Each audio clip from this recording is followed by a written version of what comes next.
Part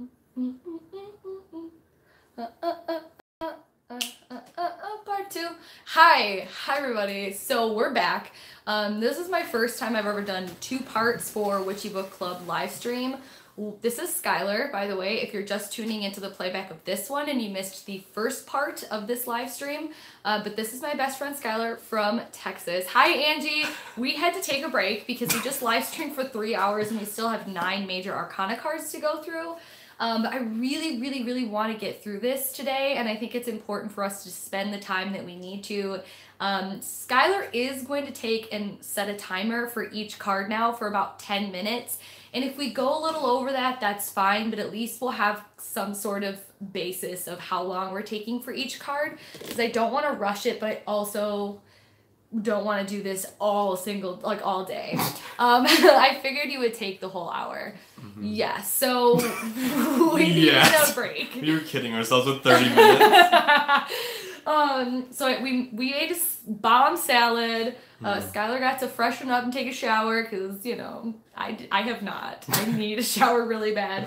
Made some tea. He made another cup of coffee. We refilled the diffuser. You guys were ready to go. I'm just going to wait a little bit for people to start shuffling in. But I will say, if this is your first time in here and you missed the first part, it's okay. We're going through the Major Arcana and we're starting now with the Death card. So wait, a part 2? Yeah, so we are going to be finishing the Major Arcana today. If you want to hang out with us live, great. And then you can always go back and watch the super long part 1 and get the first part of the Major Arcana. I will be leaving you guys today with a bit of homework, just one thing of homework. And I'm really excited about this assignment, so I would love if you stuck with us. If you can't watch the whole thing or you just want to know what the homework is, you're just here for the assignments. After this goes live, or after this is done live and it's processed, and I'm going to go back and write again how you can win, enter to win the giveaway, and then what the homework assignment is. Now, because we're splitting this into 2 parts, I will not be putting a question below this live stream to enter for the giveaway. So the question to answer for the giveaway for this portion of the book is going to be in part 1. I have not yet, as we're live, put the question down there yet. So you don't have to worry about answering a question for this live stream particularly, but there were 2 that will be up. The first live stream for Kitchen Table Tarot, and then part 1 of Major Arcana, if that makes sense. And then the next one will be the next one. Anybody have questions, let me know. It's good. We're actually being backlit, which is a little weird. So I'm sorry that the lighting is not the greatest, but listen, deal with it because we are trying. Let's see. Anyway, I had to leave early this morning. I'm shook. I missed your first stream. I am on PDT, only 10 a.m. here. Yes. So again, I will mention here, if you missed the first live stream, that Witchy Book Club is now going to be changing to 10 a.m. Eastern Standard Time instead of 9 a.m. So it's going and being pushed back an hour due to me taking the kids to school. They're both at the same school and I can't do it at 9. So we're starting it an hour later. It won't start next week. It'll start the week after. So next week we're still at 9 a.m. Eastern Standard Time. And then the following week, which I think is the 24th, we will be starting with 10 a.m. And I'll remind you on social media and through the other live streams and everything. Okay, anything else? Because I want to get right into it. It's 7 p.m. in Norway. Sorry. Good night. Good night. Tea. I'm probably going to have to pee again through this live stream. Oh, yeah, I have the bladder of a child. So. Wow. Okay. So, we're picking back up we ended with the Hanged Man, and now we're starting and going into the Death card. I have 3 decks with us today that I have pulled all of the Major Arcana out that I'm showing you card per card what we're dealing with. No, don't set it there. It's going to fall. Maybe put it on the next to you. Oh my god, he just made me so nervous. He's going to break his phone. Kitchen Table Tarot, Melissa Sonova is the book we're working out of, and her keywords for death is I am weary, which I think is really interesting. Her keywords for here are that's a good time for me. I don't get up early. It will be 6 or 7 for me, which is what you guys have kind of been asking for, is a later time from the people on the West Coast for a while. So you're welcome. No, I think it is just what has to happen, and we'll work through it. So I'm glad it makes you happy. So the death card, the section I have highlighted, and this is a very, very important card for multiple reasons when reading and learning the tarot. I'm only going to say this once. Actually, I'm going to say it 5 times. Death means change. Death means change. Death means change. Death means change. Death means change. Got it. Are we clear? So, you see death come striding through the middle of the card and no one is paying attention. Not the 2 other people to the side, not the king who is face down and dead as a doornail, and not the priest. The sun is rising and death is on the march. This change is happening and nothing is going to stop it.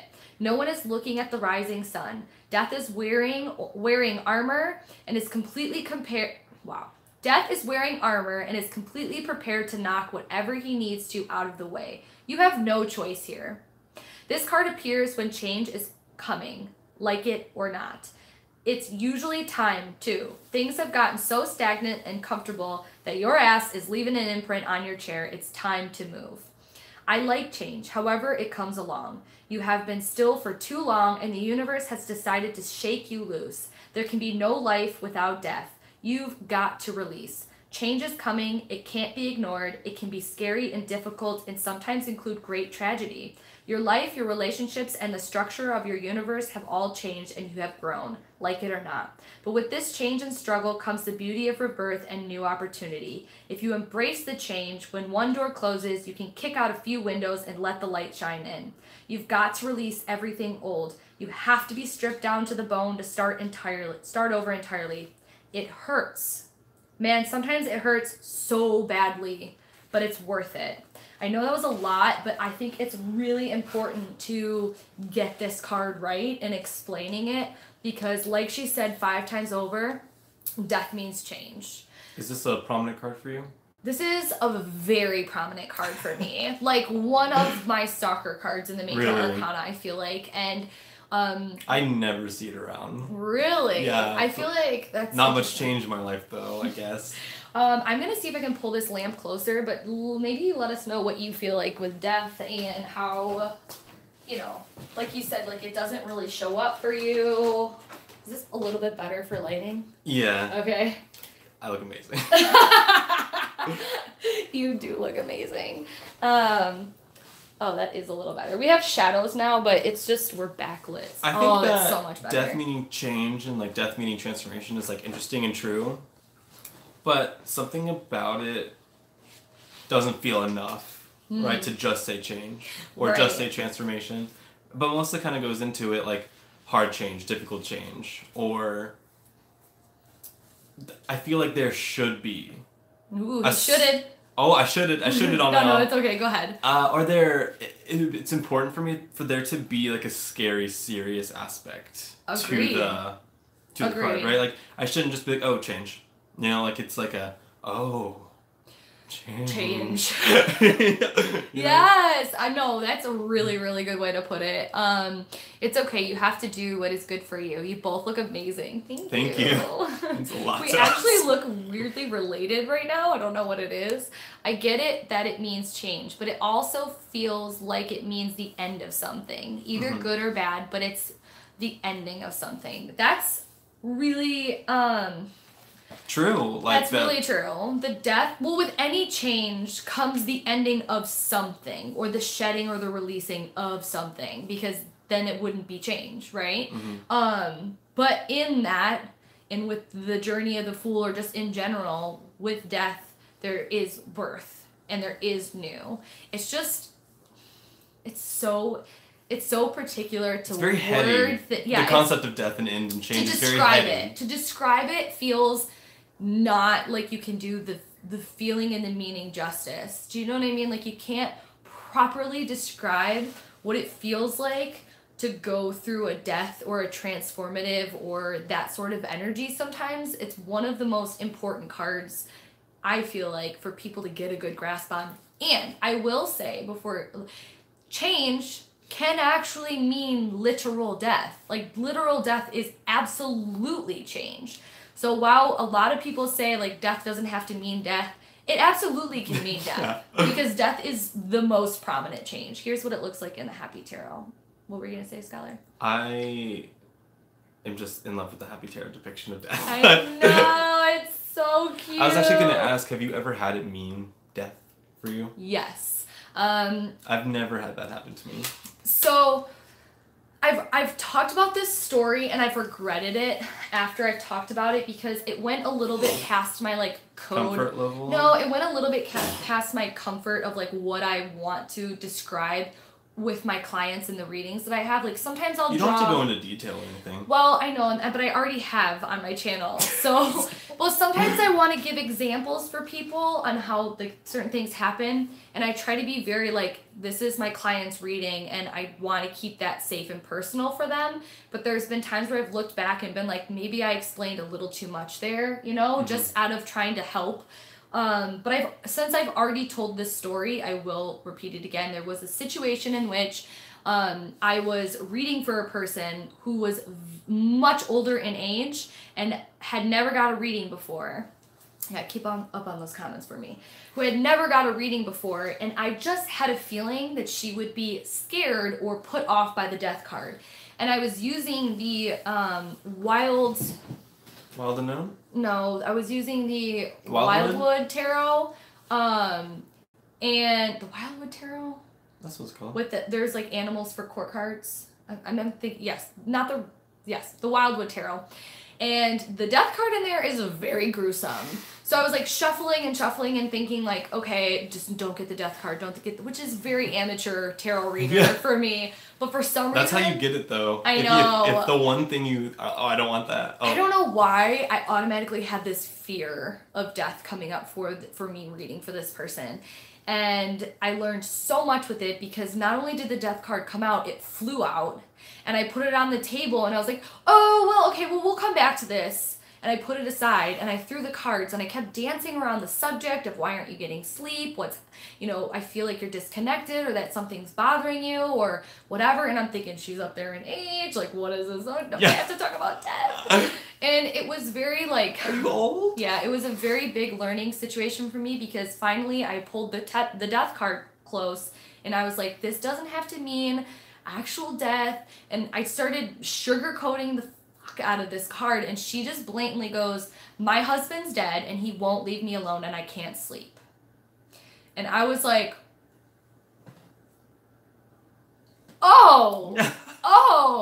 like I assumed or I put my fear into the reading or into the cards when not only did it need to be talked about is exactly what she wanted to talk about. And the card flew out and I knew I was supposed to, but it's one of those things, was one of the biggest lessons for me with reading for other people and knowing that like sometimes talking about death is what is necessary or death is always necessary.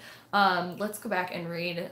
So again, I want to make sure that I let you guys know that readings are very personal for me and I try to keep a border or a boundary on what I explain or bring up from past readings from people. But that situation is really, really helpful in trying to learn tarot, especially with the death card for me. To change, you have to have the ending of something. It's a part of change and the end and the beginning. Yeah, I feel like that wording too makes more sense, at least to me. I need things really explained to me. Same. Well, we're taking a long time to explain it for you. I like what she says. It's a deeper soul change than the Ten of Swords.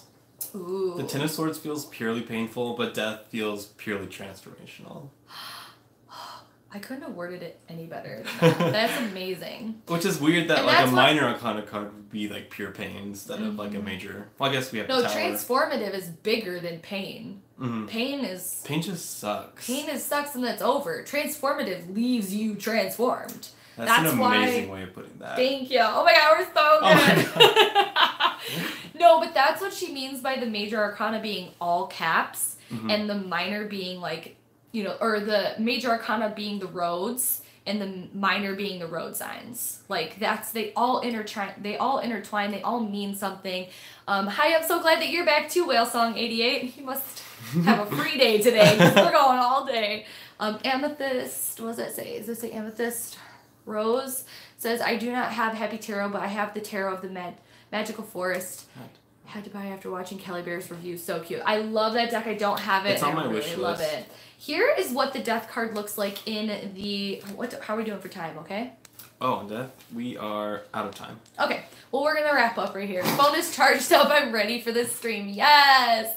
Mine is not charged up, so we're at... okay, we're at 46%. Well, we're good. We're going to get through this. So this is what the death card looks like. Let's see if I can get it to focus. Oh, this is a good one. One of my absolute favorite death cards in any tarot deck has been this one because it's portrayed in a feeling way for me. This light coming up through the shadow, it feels very ghostly, otherworldly, but there is a deepness and fear of that unknown in here. And that's what's so hard sometimes about the death card and transformation in general or change in general is the fear of the unknown. Also, in the traditional Rider-Waite-Smith, when he's on the horse, it's not a fast-moving horse. You can see it coming. That's really scary. Oh, she says that in... Oh, does she say that? I was like, I just had a really original thought. No. I love that because just kidding. I remember reading it or rereading it, and I didn't highlight it. It says, one of the best things about death is that he is tired. He is coming slowly and steadily, and if you're paying attention, you can walk along beside him instead of being trampled underfoot. And that's what I think is so cool about reading tarot, is that sometimes you can't change what happens, but you can change how you deal with it or how you perceive the situation by having the knowledge or the insight beforehand. The desire to respond. Exactly. Does anybody have anything they want to share about the death card? Experiences, blocks, or beautiful things that they think about the death card before we move on? Hi, Christine. Why? The light is now shining directly at us, so I'm having a hard time reading the comments. Hello, this is great. I'll have to watch the first part. Yes, definitely do. Feel free to keep joining us through the end. It's just like this, except we start at the beginning. Yeah, literally at the beginning. It's like my grandma when I interviewed her for the recent videos that I put up. Shameless self-plug. But I adored when she's like, I have 4 stories for you. I'll start at the beginning. I was like, just that's a big move. Yeah. I'm gonna start at the very beginning. Anybody else have anything to say about the death card before we continue?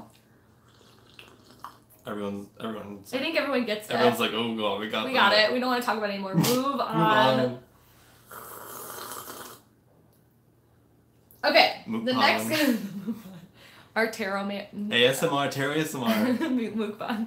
I would love to do a tarot ASMR. A tarot mukbang with you. Oh my god. We should have had our salads and had tarot. It. Okay. So the next card is, you want to start it again or are you just gonna keep going? That's a really great idea. Oh, thank you. The next card we have is the Temperance. I have gained such a love for this card. Like I never understood because I pulled it as my overall year card and I am learning and growing and developing so much through this. But before then, I understood it, I got it, but I didn't connect with it in any specific way. Who is your friend? This is SKYLER. This is my best friend from Texas. And we met on the internet. And this is the first time we're meeting was Thursday. We spent all weekend together and now we're soulmates live streaming about Major Arcana. Okay, so the keywords for the Temperance card are I am balancing. And Melissa Sonova says, Temperance is similar to the balance found in Justice, but it's more of a day-to-day kind of thing. The angel is pouring water back and forth between 2 identical cups. If you look at the basic card, the angel, I love that it's an angel, has 1 foot on the shore and 1 in the water. The water being poured from 1 cup to the other is perfectly balanced. Water in tarot means emotion. He is calm and directed. On one side is land, on the other water. I've heard the following words used to describe him. Oasis, peace, calm, zen. On his forehead is a circle. On his chest, a triangle. In many basic decks, there is also a square around the triangle. The square, triangle, circle have to do with the mind, body, spirit. All are represented, but if you fall behind the upkeep of one, the other will suffer. The wings are equal. Balance, balance, balance. This card can also represent alchemy. A little of this and a little of that is okay. Opposites can be blended. You just have to have patience and right equipment. You just have to have patience and the right equipment. Hell, even oil and water can be mixed. You just have to know the secret. Temperance rests between death and the devil in the tarot. Change, peace, chaos. Grace, peace, wisdom, integration, movement without loss of self, calm and moderation. That's what we're working with from Melissa. That's what the Temperance card feels to me. Yeah, well, this card for me really first started appearing after my 21st birthday. Wow, because really? of the introduction of drinking and like the introduction of availability of partying and like staying out late, and like that was the first time I like stopped taking care of myself, because before I was 21 I was like an angel, right? And for me, whenever I see this card, it's more of like an annoyance. I'm just like, adult. I don't wanna. Yeah, I never would have thought it that way, especially with like the cups and everything, or just like whenever I see it, I'm like, dang, like girls just want to have fun, you know? Like. Yeah, I mean, I guess we're in way different places when it comes to that. Like, unfortunately and fortunately, I got a lot of, like, my partying, self-destructive things out very young in life. And by the time I was, like, young 20s, I was, like, I was already over it. For me, where I find the Temperance coming up, and here's what it looks like in the Happy Tarot. I mean, come on, it's so cute. For me, where I find the Temperance coming up is I have an extremely addictive personality that easily throws imbalance into my life.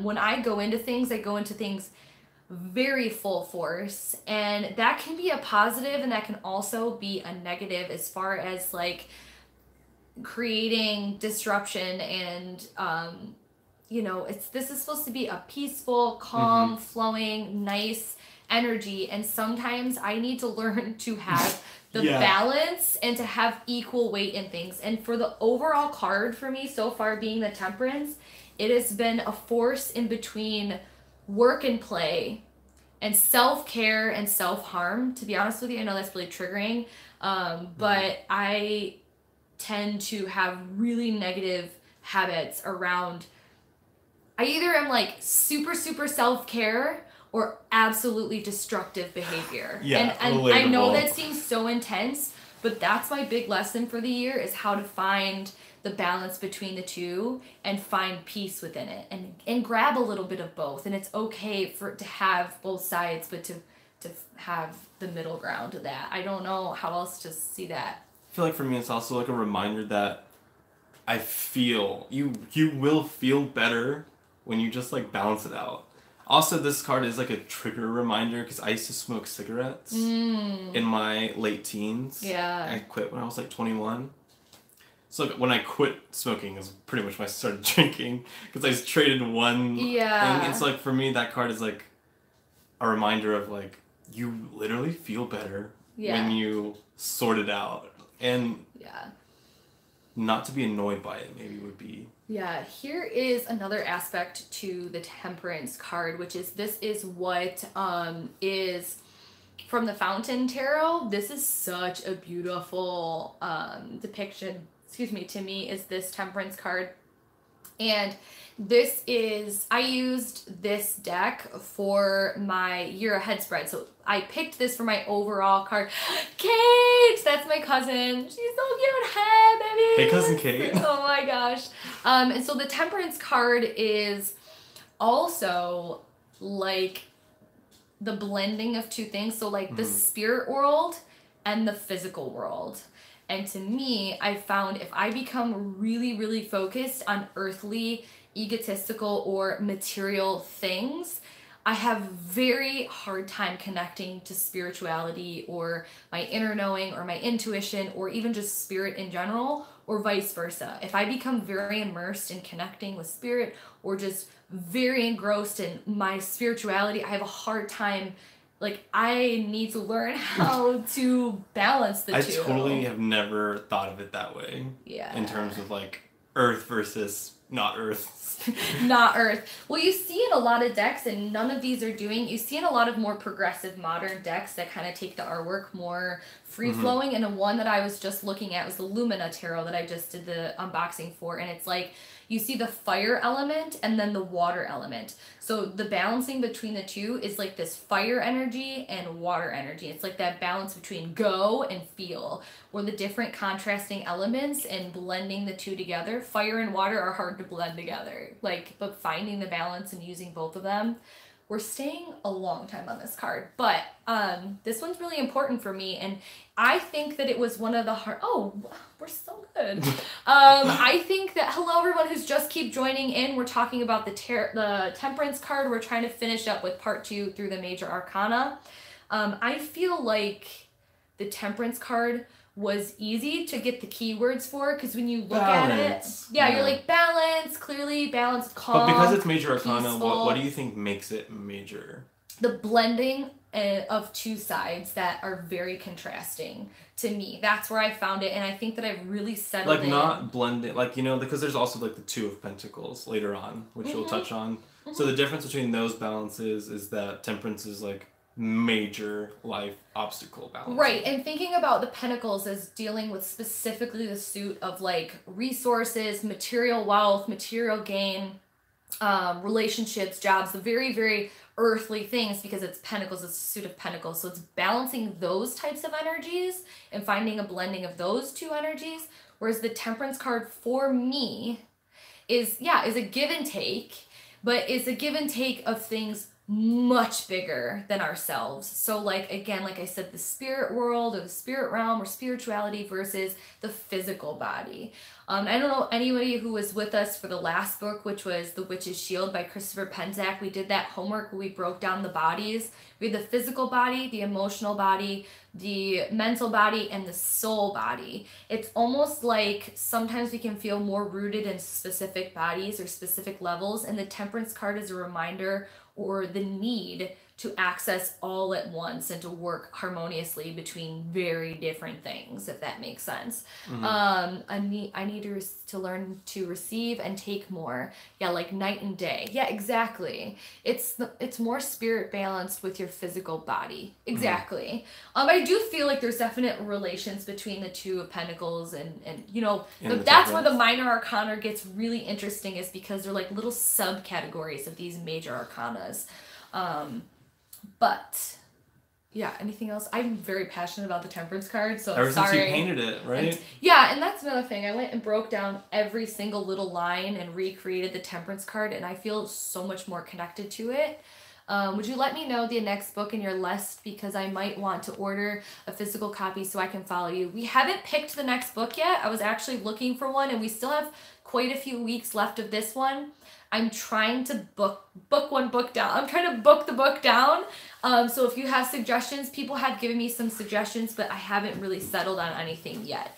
I will let you guys know and announce it on my Instagram as well as here when we do pick it.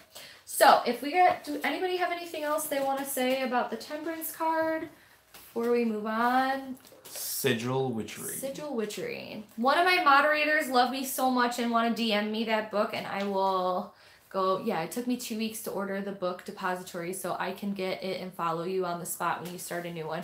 Do you do Thoth as well? I don't work with Thoth system. Not that I don't want to, I just haven't really felt the need or pull to go there yet. I own it and I've looked at it. That's it. Yeah.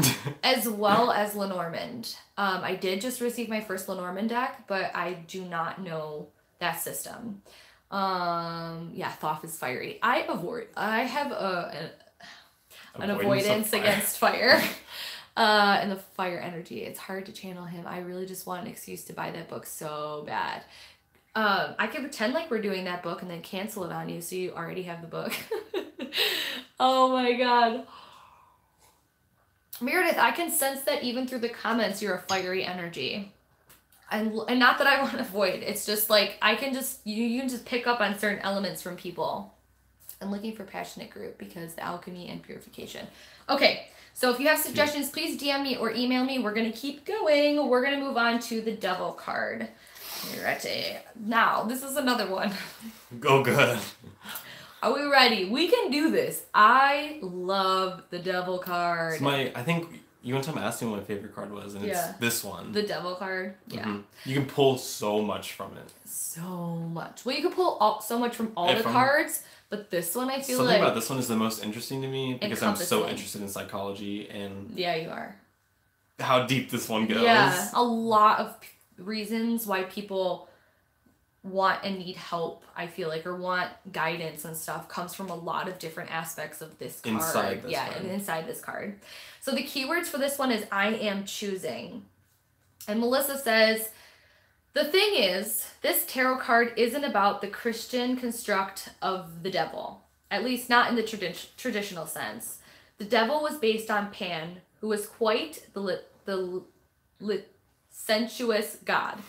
Sorry. Booze, freedom, and lots of sex. Pagans loved this stuff. Christians, not so much. So our fun-loving Pan got a new name and a new role. And a scowl. And apparently chicken feet. And bat wings. And he seems to be holding a huge spliff. I love Melissa. Is he holding one in the right way? Look at. Oh yeah, he is. Like, Melissa is hilarious. She says, do you see how the people are chained to his throne? Those are pretty thick chains and look fairly sturdy. Look at their necks. They could slip those off at any time, but they are choosing not to. That's what this is about. Who could create a better hell for us than ourselves? Who knows our weaknesses? Who knows how to make us feel low and dirty and worthless? Who is ready to exploit these vulnerabilities and hurt us at moment's notice? Yep, ourselves. We do not always chain ourselves up without help. Peer pressure, poor guidance from parents, whatever your path is, at some point you have to choose, you have a choice to make. Do I wear this chain or not? Do I drink excess? Do I treat this person like crap? Do I hurt someone just because I can? Do I steal? Do I judge? Should I take this action or make this choice just because I can and then run over whoever might get in the way? These choices are ours to make, and I have the feeling the older we get, the heavier the chains get and the harder it is to take them off. So while the picture freaks me out, the card and its meaning just makes me sad. This is not scary, oogie boogie, devil of mythology, but is almost scarier than that. This is a card of chaining yourself to those things that pull you down. We turn ourselves inside out and pick and pick and pick until our insides are a bloody mess. I wonder why we allow that. When does it become okay to verbally and emotionally abuse ourselves? In what context and in what fashion does saying horrible things to ourselves become permissible and even expected? I think it comes down to two things: fear and doubt. Fear that we're not as good as everyone else, and the doubt that allows that fear to trickle in. If we are confident and strong, what somebody else says about us bounces away. I know I pretty much read that entire section, but it kind of flowed together really nicely. It's heavy. What is everybody else saying? The spliff.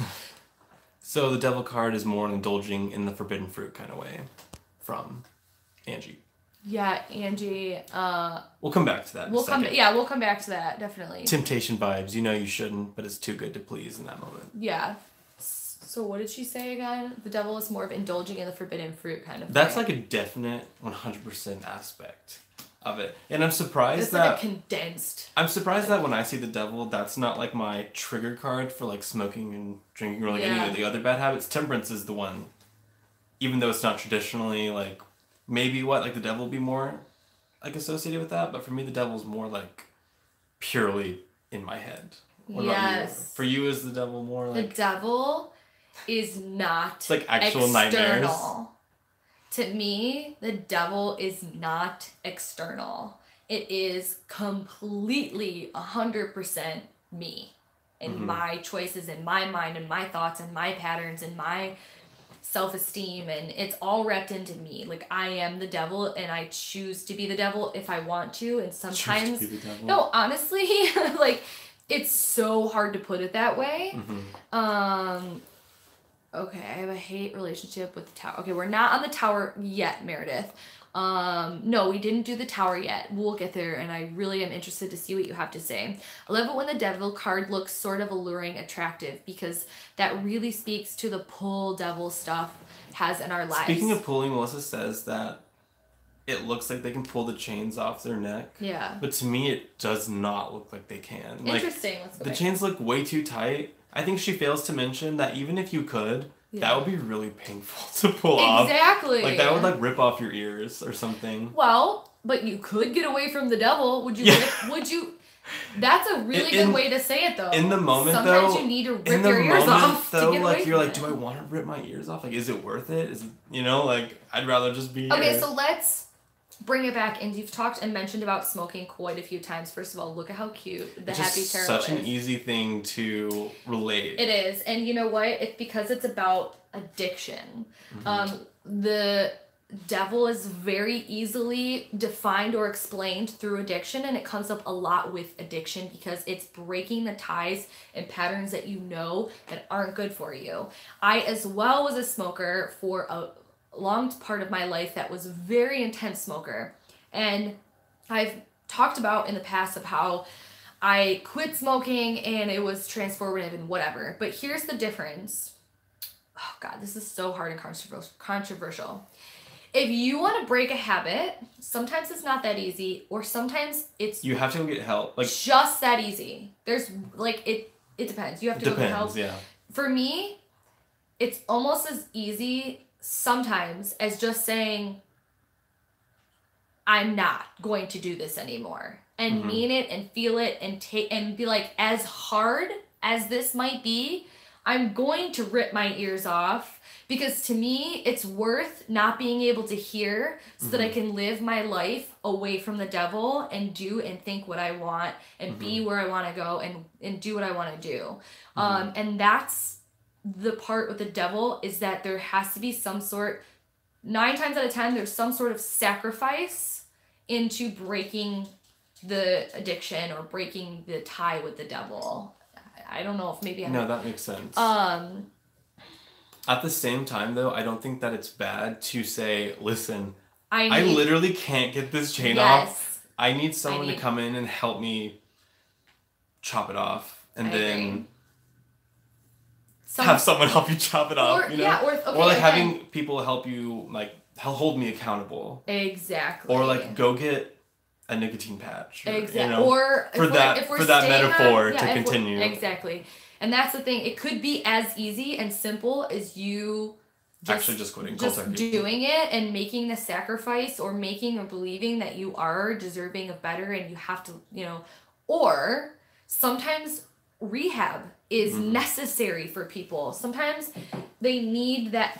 But in the end, though, I guess what I'm getting at is, even though you might need help or you might need outside resources, a person can go to rehab. You have to pick up the chain for yourself first and see if you can get out. Yeah, you know, like, yeah. Or it's you can go to rehab and have other people help you, and you leave and you still fall into addiction because you're choosing. It's still an inward choice, even though external forces might help you sometimes. This is getting deep, but this is one of those cards we have to. Yeah. We have to go in. The Happy Tarot Devil card. I mean, the devil is death. I meant to say the devil card, not death. Okay, I quit smoking and turned to gardening. That's a really good 1 thing year to switch and to. another 1 month. Nice. Yeah, I think replacing sometimes good habits and good addictions, or good addictions with negative. I think the most important thing to think about here is that, for me personally, the devil is not external. And what she talks, it's internal. And I think you guys understand now what I mean by that. But when she talks about sometimes outside influences, we don't always chain ourselves up without help. Peer pressure, poor guidance from parents, whatever your path is, at some point you have a choice to make. So even though... Peer pressure is real. Like 100%. Absolutely real. I've been there, done that. I peer pressured him into doing this last Yeah. No, but this is like positive peer pressure, which is also a thing. Thank you. Yeah, I mean, it's very it's a lot. There's a lot of different things and avenues with every card. But what about not like addiction? What right. else? Negative self-talk. Negative self-talk. Like what she's talking about is, if you continue to have negative, hard self-talk or self-thoughts, chaining yourself to like those ideas. Exactly. That's what you will be. That's where you will go. That's the energy that you'll put forth to other people, and you can literally hold yourself back from so much happiness and opportunities and growth by putting yourself down and not allowing yourself to be free and happy and confident, I guess, or feel like you need punishment. Self-judgment and self-perception in the mind, aka devil cards, bondaging yourself into sadness and negativity. It's hard. Is it harder to read now with these lights? Yeah, it's harder with these lights. The devil can be imbalanced and a need to use help or resources or to get back in balance is still a choice, and taking accountability for your self-health and imbalance can be many things. Exactly, and that's what SKYLER was really touching on there. I do agree, an imbalance, I feel like... It comes right after Temperance, right? We just did Temperance. Yeah, we just did Temperance, but I also feel like using imbalance too many times throughout the tarot is kind of watering that word down. Yeah. And by the time we get to the devil, there has to be an accountability, like you said, for your self-health, and imbalanced can be many things. Exactly. So overdoing the good bits, guilty pleasures. Exactly. There needs to be within the devil card a point of like too much of a good thing. Is that what you're talking about? Because I have known people like over exercising, right? Or like over restricting your eating, right? Like those are addictive behaviors. Or overuse to social media, or doing a 6-hour live stream. No, I mean, I think we can wrap up here. I think what I want to do is I want to show you guys here for a second the devil card in the Fountain Tarot, because this one is really similar to the vibes in the layout, but there's definite differences here. I want to actually read you and see what the devil has to say in the Fountain Tarot guidebook. So this one says, bondage to indulgence. The forces in life that genuinely move us forward are not always black and white.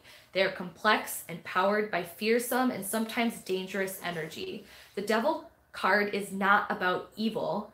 It is about the forces of desire, indulgence, and abandon. Natural human qualities that flow in both directions, resulting in either growth and freedom or bondage and addiction. The solution is extreme honesty with yourself and an assessment of what is actually needed. Surrender, commitment, restraint. The qualities themselves do not enslave us. Only we can do that.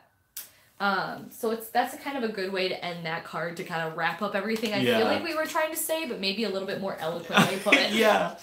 Anybody have any questions or comments on the devil card that they want to make before we move on? God, it's such a good card. It's one of my favorite, and yes, the Fountain Tarot is absolutely beautiful. Does anybody have anything they want to add? Also super just relatable for me. Every time it comes up, I'm like, I know. God, again? I know. Is that the whole Major Arcana? For like me though? Yeah, like... me. No, there's some where I'm like, okay, I see it, but this one's like, I see you, and I raise you. I see you. Can you confirm that? I raise you. They look good. All right, are we good? All right, we're good. Here we go. Another one of my absolute favorite cards is the tarot card. Or the tarot. The Tower card. The Tower is like everybody's big freak out card, as well as Death and Devil. So we're really getting through these hard times. And as you can see, the Fool's Journey starting off, and then we have this little blurb here where we have like she says, it was change, peace, chaos, and then it's like the way that it works though, usually. Yeah, like this is really, ooh man, I can think of one specific Tower card moment in my life that when you're in it feels like the most melodramatic, horrible experience you could ever go through. But and sometimes it is. Like, it literally is that. It is. But in the back of my mind, I still always knew that somehow things would work out, even though I couldn't see how, you know? Okay, so this is the keywords for the Tower. It's I am rebuilding. And, I had the 9/11 terrorist attacks down there for a little thought note. Here's what Melissa Sonova says about the Tower card and what I've highlighted. In tarot, the Tower is about your life dissolving. You've built up this life, this tower, piece by piece. You were sure about each replacement of each stone. Then, from out of nowhere, the universe reaches down, grabs your little snow globe of life, and shakes the hell out of it. Now what? This can be about someone hurting you so badly you forget who you are. Having someone treat you so unfairly that your breath is literally taken away. About being deceived, robbed, violated, and demeaned. About losing part of your identity. It can be about divorce, death, losing a home or a job, tragedies and accidents, chaos, and fear. That's a lot. That's big. That's big stuff. I think the thing that frightens people so much about this card is the suddenness of change. It's about the universe pulling the rug out from under you. The taller you were standing, the harder you will fall. If you're expecting a change, you can roll with it. It makes the recovery and rebuilding a lot easier. Less time is required for healing, and you haven't got as much dust in your eyes, and you can see more clearly. There is also a huge lack of control. In this card, there are people falling, lightning, and fire. You can't stop yourself while falling. You can't predict where or how fire will travel and can't see where the lightning will strike. And then it says, I don't think, though, that the Tower is a bad card. It is a serious card. Sometimes in our lives, we have to face up to real changes. These changes are uncertain, but I think that the thing that gets us through it is faith. Faith in yourself, faith that the universe is trying to put you where you belong in your authentic path. The Tower clears the rubbish out of the way so we can rebuild on an empty canvas. Ooh, I love that. And the last thing I have here is there were times in my life when I was certain I wouldn't see the sun again. It's only now after the dust has settled that I know why the Tower came, why it took everything away. It came so that I could be here, surrounded by opportunity and love. Oh, preach, Melissa, preach. Let's go back because I could see the comments flying. Breaking the structure, foundation of ego. Maybe that's why I'm so fiery. You know, I was just thinking, like, you know how towers change? Tower is people who, you know, like death has changed also. Tower is people who are ignoring death slowly marching. Woo! So, like, death is when you are like, it's coming! Yes. Right? But Tower is when you were, like, ignoring it. You're like, I knew something was going to happen, but I'm okay over here. And or then it actually, was like, no, Tower isn't necessarily ignoring death because Tower could also be literally out of nowhere. Yeah. Or it could be either, I guess. Honestly, the Tower card could be actual death, which is really funny and weird and meta to talk about. I know. Maybe too much to go into for this major, like, live stream. What'd you say? Every time you sit down? Or Tower, if I pull Tower, it's the only card that sometimes I'll be like, not today, and throw it back in and keep shuffling. Today. So here's the thing. I have the Tower card for one of my monthly cards that's coming up next year. Meta. And it's funny to know that you're going to be in that, but not know what it's going to be. First of all, let's compare. This is the Happy Tarot. Am I making you guys all want the Happy Tarot? Yeah. I threw the card back in the first time. I'd rather fall from the Happy Tower. So here's the thing. One of my Tower moments was,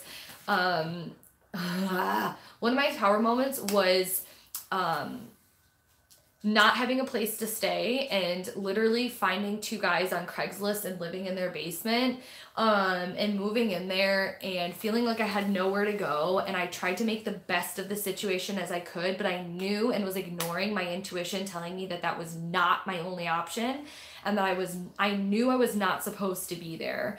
I had done everything I could to make that situation the best it could be.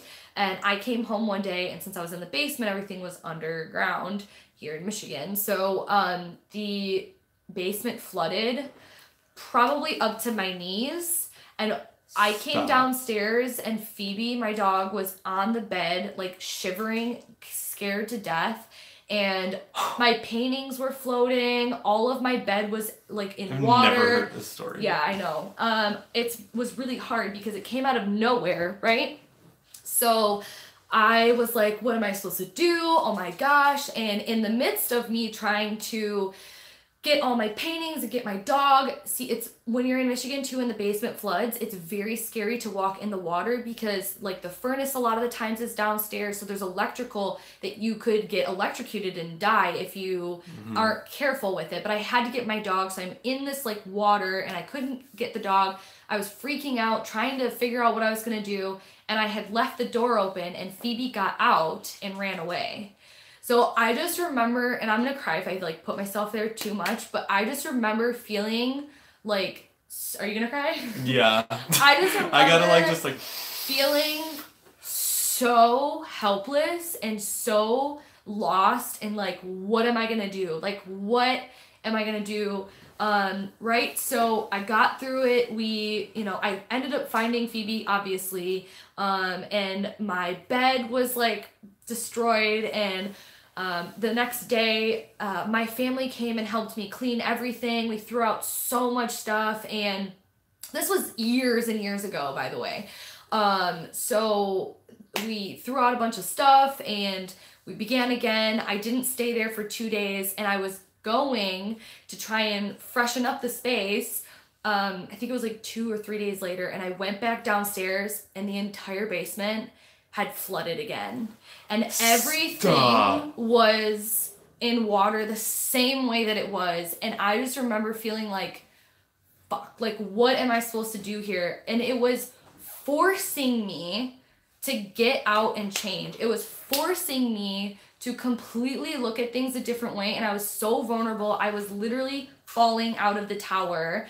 And at that point, I was like, I'm not listening to me. I'm not listening to my intuition. I know I'm not supposed to be here, but I'm forcing it because I feel like it's my only option. And I knew that it wasn't. So I definitely took a second to reevaluate and I got myself out of that situation. And as hard as it was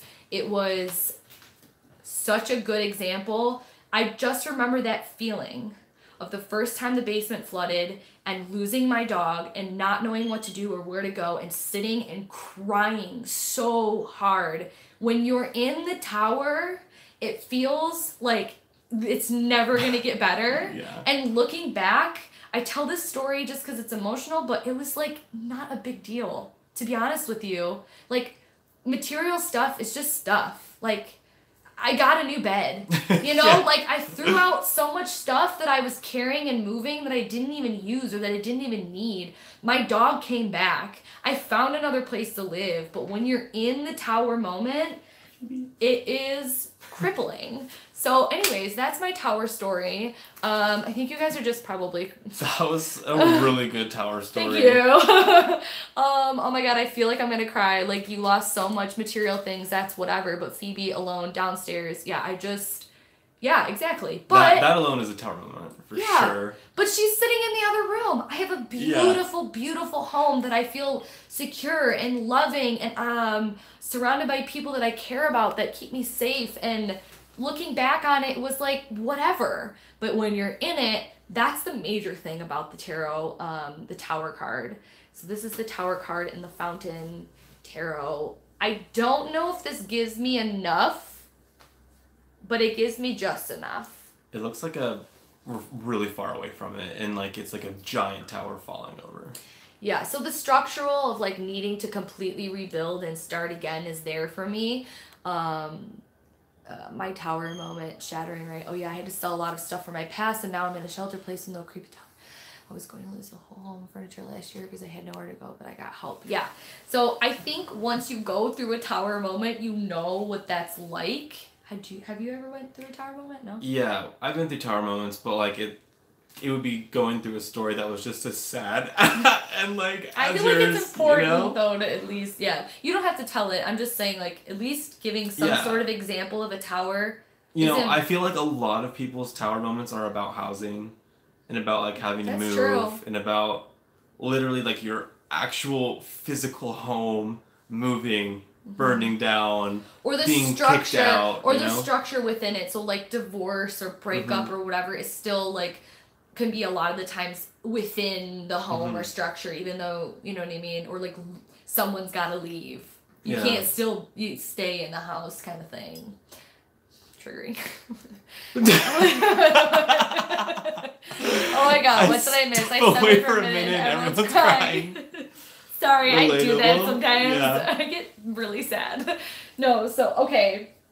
I feel like we got the tower. Do we not? Yes, the breaking of the security no longer safe, but putting you into real safety. You forget what safety feels like when you're out of it for even 5 minutes. If you, like, lose safety for even a small amount of time,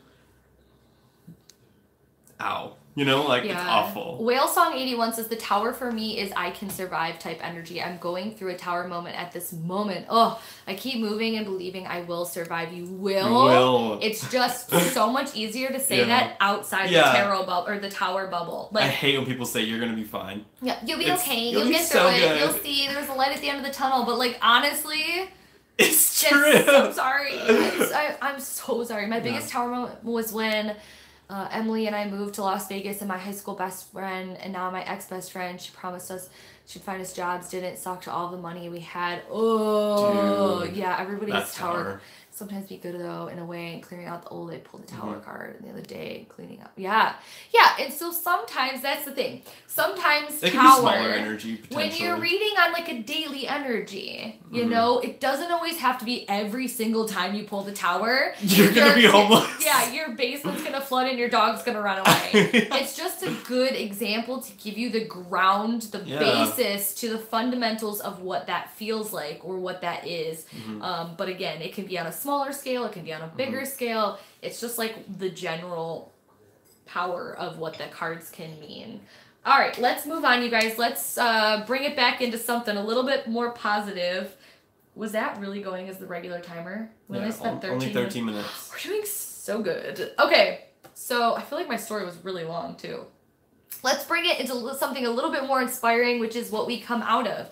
When we come out of destruction and total rebuilding and being thrown out of a building, and we survive, or we're surviving, and we see and we get this little glimpse of hope, this little glimpse of inspiration, or this like calm after the storm. I can do this. Yeah. This is my grandma's absolute favorite card. She calls this the card of grace. It's being given something for free without needing to do anything for it.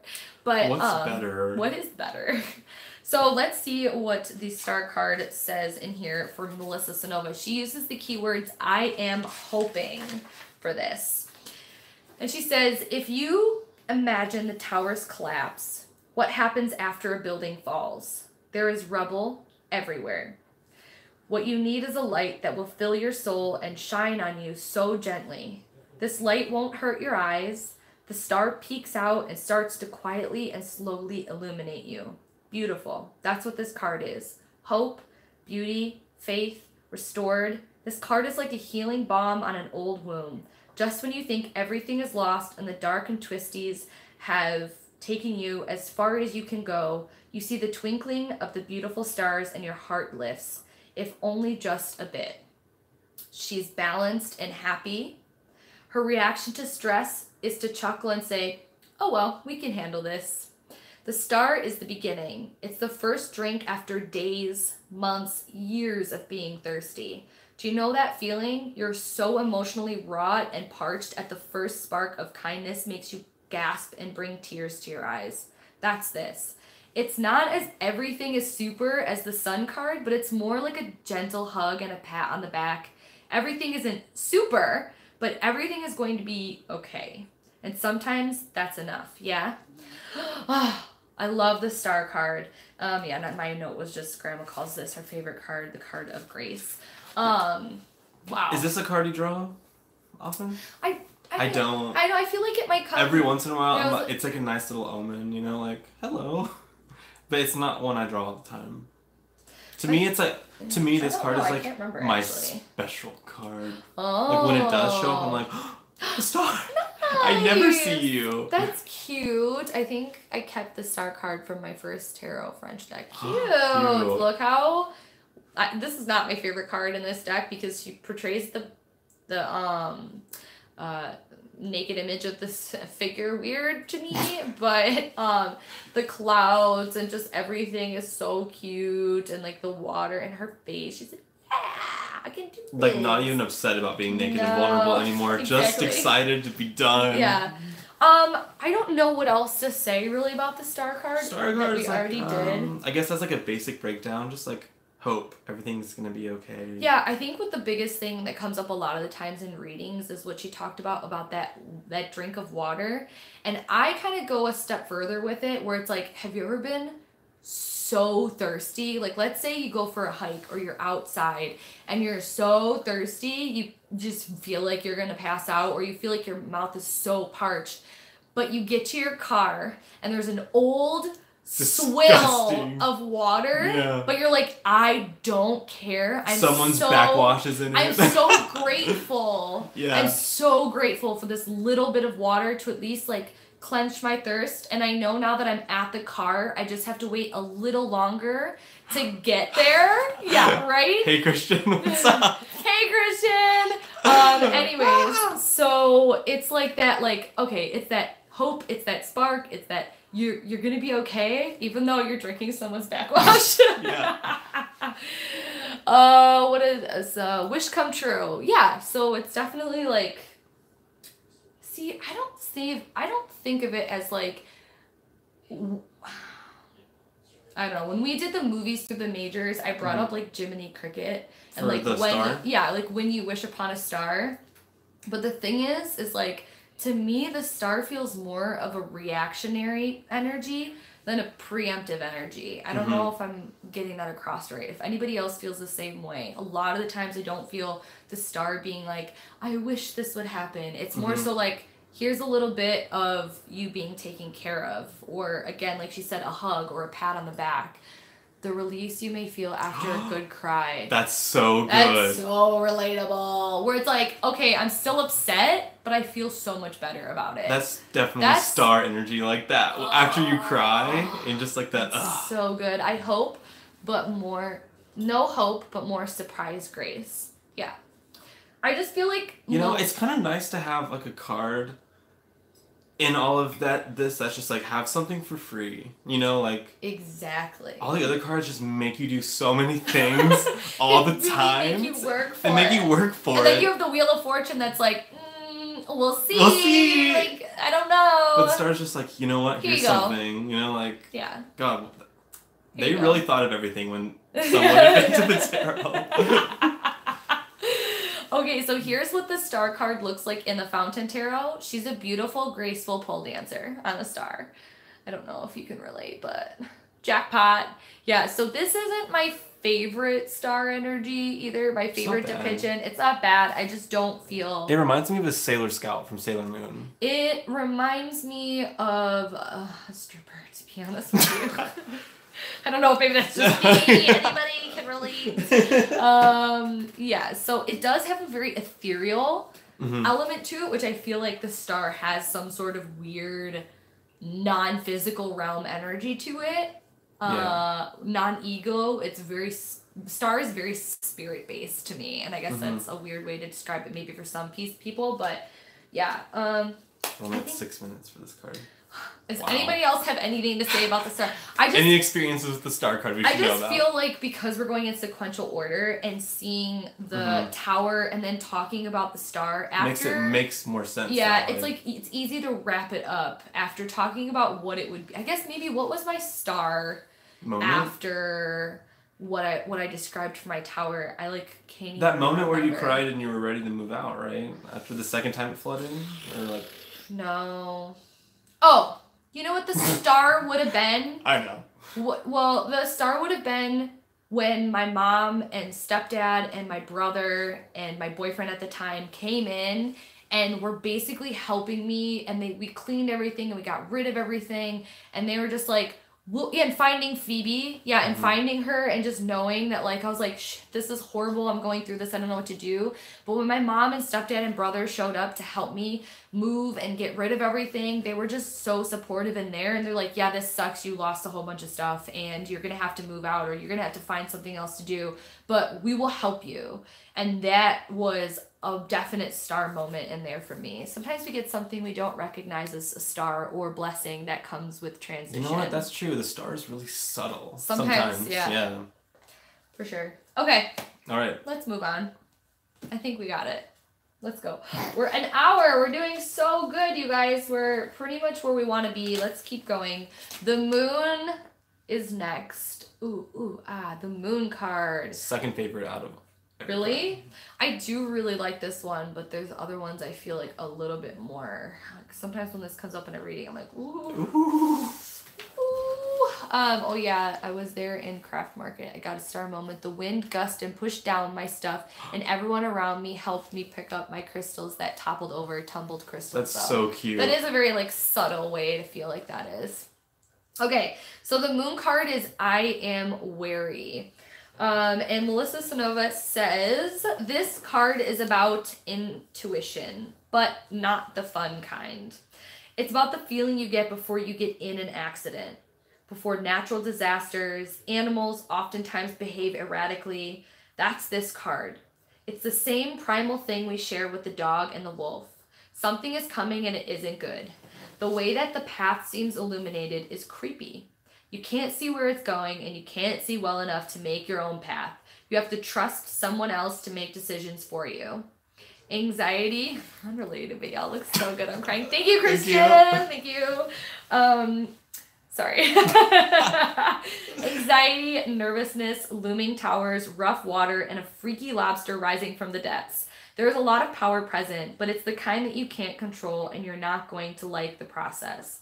Sometimes there is someone down that dark road with bad intentions. Sometimes you just have a cold. It's worse. Or sometimes you just don't have a cold. It's worse. Sometimes that guy who gives you the creeps at the store is exactly what you think he is. I think that fear, real fear, is dismissed a lot these days. You're paranoid. You're being overprotective or projecting or whatever generic phrase has become popular lately. Why are we afraid? Because we don't know. We don't know. There is such anxiety tied with uncertainty. I've been poor. I've been unemployed. I've been sick, dying, and mostly dead. I've been devastated and heartbroken a dozen times, but there was more certainty to my life than uncertainty, so I was okay. Not knowing, not being sure, not having answers, not being able to control a single goddamn thing. This is the moon card. This is fear. Woo! Melissa writes the moon a lot differently than other people write the moon. I agree. Her take on the moon is really dark. And I have never felt the same amount of ominousness that Melissa feels like from this. What about you? I do and I don't. I feel like there's, okay, and I've brought this up again in live streams before where I connect, hi sisters, Mark's back. What does the lobster symbolize? Okay, so hold on. The way that I connect the moon a lot of the times, or the tarot, is through astrology, and the moon is rules the sign Cancer. And I was raised by a father who has a Cancer son. Okay, so basically what I'm saying is a lot of things with the moon card to me relates to my dad. And my dad has a ton of irrational fear. And so that's where I feel like the darkness and the depth of this comes from. And I told a story, and I tell this a lot, but I'm sorry. There was times in which there was a significant thing that happened to me where we were on a lake in a boat, and the boat was turned off. Everything was fine. We were swimming around in the lake, and my dad basically turned to me and started screaming for me to get out of the water. He was like, get out of the water, get out of the water, get up into the boat right now, right now. And I was like, why? Oh my God, why? And he got in the boat, and I was like, we got in the boat, and I said, Dad, what's wrong? He said, I don't know. I just saw you being sucked into the blade of the boat and blood everywhere. And I was like, what? And to be honest with you, I've talked in past live streams about my dad's past life connections and how he doesn't really want to go there. But throughout my entire life, I remember certain things like this happening and being raised by somebody who feels very intuitive and scared about certain situations. But my dad also is so intuitive in a good sense. Like, there's been times where my dad has been driving and been like, you know what? We're going to take this way. And he just knew that he had to go around because we were going to get stuck in traffic.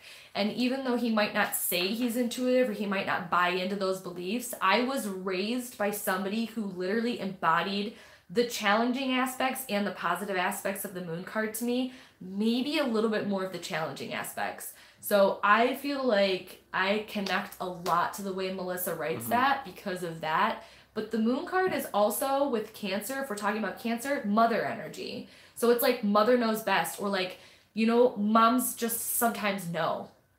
Also, they just know. Super witchy people love the moon. Exactly. You know, like, the moon is mom, you know? Yeah, I was going to say that I don't read the moon that way at all. I see it as an illusion. In moonlight, there are shadows. You cannot see clearly. Things may look scary. Things are not always as they seem. I need to understand Cancer vibes more. I attract Cancers around me a lot. It means irrational fear that makes sense, masculine intuition. Now, I don't want you to think that Cancers are always about irrational fears. I'm just telling you specifically how I relate to this card. I do feel actually really connected with the way that she explains that because of those child memories that I have coming back. Somebody was asking about the lobster earlier. I think the lobster doesn't represent intuition coming from like the depths. Yeah, that's what I've always been told or been described as, like coming from the depths, coming from the subconscious. So again, emotions are water arising out of nowhere. Yeah. The moon for me is all about intuition and illusion. You never know how things really are. Okay, but so a lot of people have fear within the unknown, is why she's covering the scary, darker side of this. Wait, if the moon is mom, then the man in the moon is your father, or is she having an affair? All of those things. All of the above. Good for her and him. Oh my god, that's hilarious. I know that might have been really uber personal for you to try to connect with how I'm describing it, but for Skyler saying that he doesn't connect with the deep and scary version of this card, I do. The moon can be scary. I was just by a Cancer mom. Okay. Instead of a Cancer dad. Okay. Who was also like super intuitive, but it was never.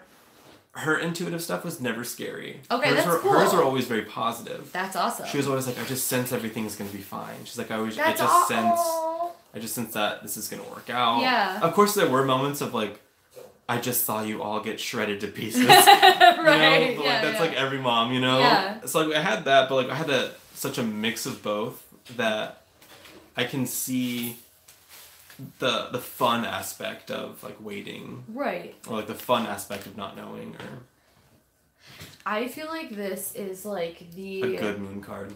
This is really good moon card. So there's rough waters and it's very still. And it gets still at the back. The moon card to me feels like 3 a.m. on All Hallows Eve. Oh yeah. So we're like, you can love and embrace and be down with the scary, unknown, witchy, intuitive, otherworldly energy.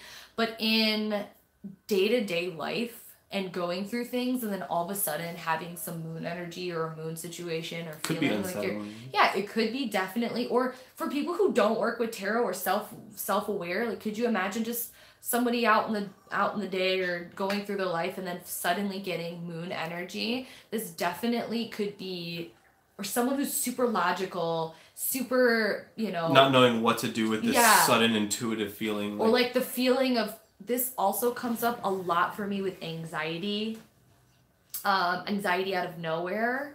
Sometimes we get anxiety and restlessness for certain reasons, and sometimes you just wake up with anxiety like I did. Relatable, yeah. Literally a couple days ago, I just woke up restless and Would you say that was moon energy?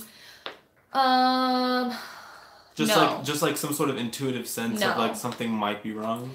No, for me, that anxiety, it was a bad example for what happened to me a couple days ago, but for me, that was like not being in a routine. That was my Virgo ascendant, like screaming, "What are you doing to me?" But it was still like an intuitive sense that something was off. Though. Yes, that's true. It could be just like a sensing or just a knowing. It doesn't actually have to mean something bad is going to happen. Sometimes it's just you recognizing that something's different or something's out of whack, if that makes sense. I like that understanding. I love that she says that card reminds me of Neverland. Usually people meeting, irrational emotion, how I remember something off, feeling, aka anxiety. Yeah. This does really feel like dreams as well. So for me, or just like energy, you know? Like... You know what the moon card feels like to me? What? Those psychic hits or it being in a deja vu. Deja vu is very moon energy, or like I described when I was not last live stream but the live stream before, when I had a dream and I woke up and I wrote it down for my morning pages, and I had just wrote it down, still pen in hand, and my grandma called me and basically explained my dream to me, but in a real way of how it happened the night before in a different context. Moon. I was sitting in that position going like, whoa, like feeling like I was embodying or living in a moon moment, and I don't know how else to explain it other than I guess you just know. Being intuitive and having anxiety is so messy. You never know if your senses are trying to tell you something is up or your anxiety is just like, hey, I'm here to ruin everything. That's a really good point. That is a really good point. I can see Peter Pan holding hands with Wendy and the other kids flying in front of the moon. This card is beautiful.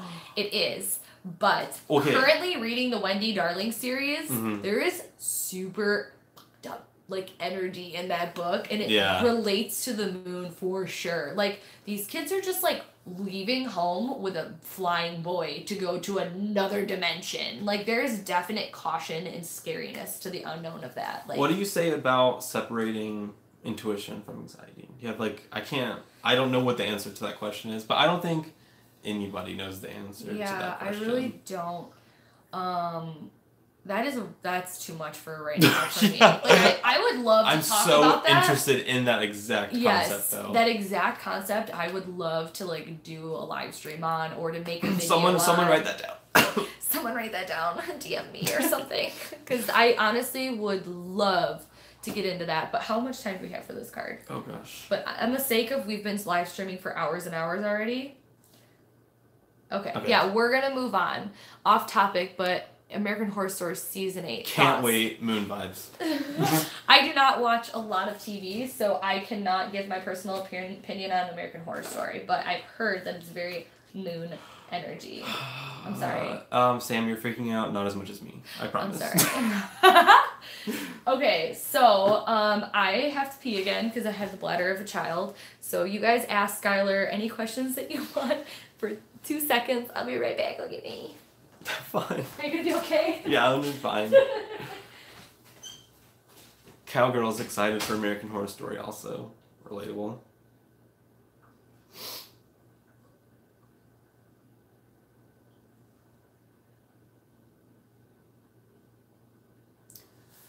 Alright. I'm trying to think. I know that Imogen Walters has been really open about suffering from anxiety, like on her channel. And she is like one of the most intuitive people I've ever met. I feel like if you went over to her channel and just like watched some of her videos, like even without having an answer, you would just know. Like she just does it in a way that really makes sense. What was it about? You know, like Imogen is really open about her anxiety on her channel. Yeah. But she's also one of the most intuitive people I've ever met. Yes. So I feel like if you just watch her videos, you'll figure out the struggle of differentiating, you know? Yeah. I feel like she would not admit to knowing the difference, but as an outside and like knowing her, thank God she's back. Yeah, I know. Christian. Drag him. I know. When Sammy's gone for like 30 seconds, I was like, oh my God. It's just like quiet, like somebody say something. Okay, so we're making our way through. Let's go on to the next card. The next card is, yay! The Sun card. And this is my monthly card, and what I have felt literally except for that little bout of anxiety. Yeah. And you know what? Thinking about it now might have been like, wow, we should feel too much weird fun. because I haven't had this much fun in this consecutively for this long and had no responsibilities in years. So this is the Sun card. I think of SKYLER as the Sun card mixed with the Fool card. So in the book, Melissa Sonova says, I am happy for the keywords. He's the sun. And when he's around, she's talking about her friend, and this is literally what I feel like about SKYLER. Stop. You're gonna cry. Stop. Get ready to cry. No, it says, he's the sun, and when he's around, the whole world feels warmer and safer and happier. He is the sun because he sweeps through his life, shining the light on those things that are in the dark. That's the Sun card. Everything is moved into the light. I get an image in my head of the sunshine reaching into the darkest, deepest corners of us, burying away the sadness, the lies and the distortions, the broken trusts and broken hearts. The sunshine illuminates and enlightens us and shows us that when the shadows and dark and twisties go away, it's not so scary out here after all. The Beatles absolutely had it right, and here comes the sun. That's this card. Yes, it's been hard. It's broken your heart, and what you thought was going to be just isn't, and you can't fix that, but you can open your eyes and look around you at all the beauty that surrounds us. And on this side, when you're healed, you can better deal with the next tower or moon or whatever life has in store for you, because once you've felt the sun, you don't soon forget it. And I didn't really highlight that much more because this one is very, very basic energy to me. Yeah. Like, this is one of the most upfront, easy to understand tarot cards. Just when you feel good. Yeah. I have not laughed this hard for so long in years and years and years. Like, we have just had so much fun, and we find a way to make the darkest topics or conversations or serious things fun and funny, and we're still talking about it. It's not like we're making fun of it. Well, we do, but it's not like we still work through it. Like, we still acknowledge it. You know what I mean? Okay, so hold on. That's the inner child coming home and being in control, choosing what makes me happy. Madeline, Madeline said, I'm so happy you guys decided to do this together. It brings such an awesome dynamic to the book club to have their different perspective that builds on each other. I love it. Thanks. Know, that's why I bullied him into doing it. I really wish people would make the baby sit on the sun card really, really chubby. Nothing happier than a chubby baby. 100%. Well, this baby isn't chubby, but this is really, really cute way to depict the sun card. And actually, Peter Pan says, do you know the song Riptide by Vance Joy? What does the 4 cards together mean? The Fool, a blinded lady surrounded by 8 swords, the moon, and the hanged man. Is that his album cover artwork? I don't know. I don't know if we can spend the time to go into that. Maybe DM me with that, and we'll try to come up with something for you, but to keep going. SKYLER, do you have a YouTube channel? You two are amazing together. Would love to see you do videos too. I don't have a YouTube not channel. Not chubby enough. Sam says not chubby enough. I totally feel you on that. No, I don't have a YouTube channel. Yeah, not yet. Bully him into doing that too. Peer pressure is real, guys. Peer pressure, the good kind. What card was that? Peer pressure? Was that the devil? Yeah. But, sun card. This is just pure happiness. Pure sunlight and childlike. Here's a good example, because a lot of this time, get that Insta promo, SKYLER. I will be linking SKYLER's Instagram down below when I can go back and edit these in the info box. But even then, SKYLER doesn't really show his face on his Instagram. Like, he just... I have a really good selfie of me on there. Oh, okay. What are you talking about? Okay, I'm sorry. I take it all back. Here's a really good example of the other element that isn't totally expressed right away, but the only other thing we can talk about with the sun card here, I feel like, is inner child work and happiness and the freeness of a child. If you've ever watched a child play on a playground, or that episode of Friends where, I know, I'm sorry, it always comes back to Friends, but I just watched this episode where Rachel and Phoebe are running, and Phoebe runs like a maniac. She's like, arms spread out. She's like, haven't you run didn't you remember what it felt like as a kid to run so fast that you can't feel your body? Like the first one to the swings, you know, wins, and it's like that feeling of pure joy and rush and happiness of just letting yourself be free and open. There's a lot of inner child work in connecting back to that energy with the Sun card, because as we grow and as we get older, we can become more fearful, more insecure. We let things constrict us from being purely happy and enjoying the fullness of every moment. And there was a point in which, so SKYLER and I went down to Ohio to do Cedar Point, and we stayed in a hotel down there, and he was in his bed, I was in my bed, and the lights were off, we were ready to go to sleep, and literally we were so tired, but we couldn't stop talking. We couldn't stop giggling and joking. We were talking about absolutely nothing. Literally. But it was the feeling of like when you're a kid and you're having a sleepover and you stay up late for no reason and you're like talking with your friend in the sleeping bags and you're like joking back and forth, that like, I know that's kind of weird because you're like right here next to me, but I know that you know what I'm feeling. Yeah. Like, when's the last time you did that or just like felt that like childlike happiness? You know what I mean? Just watch adults go to a theme park. That was literally us on a freaking roller coaster. I just feel like we've totally been embodying everything good. There's no real bad about the Sun card, and that's the thing. I will read this inverted section. She says for the Sun reversed, inverted, it's not all that different. It's going to be a bit delayed and okay, might not look like what you expected, but still it's all right. Even so reversed, we're getting some like pretty good messages. Even reversed, Sun is like the best it can get. How much are we doing for time? Because I feel like we might want to move on. So this is the Sun card in the Fountain Tarot.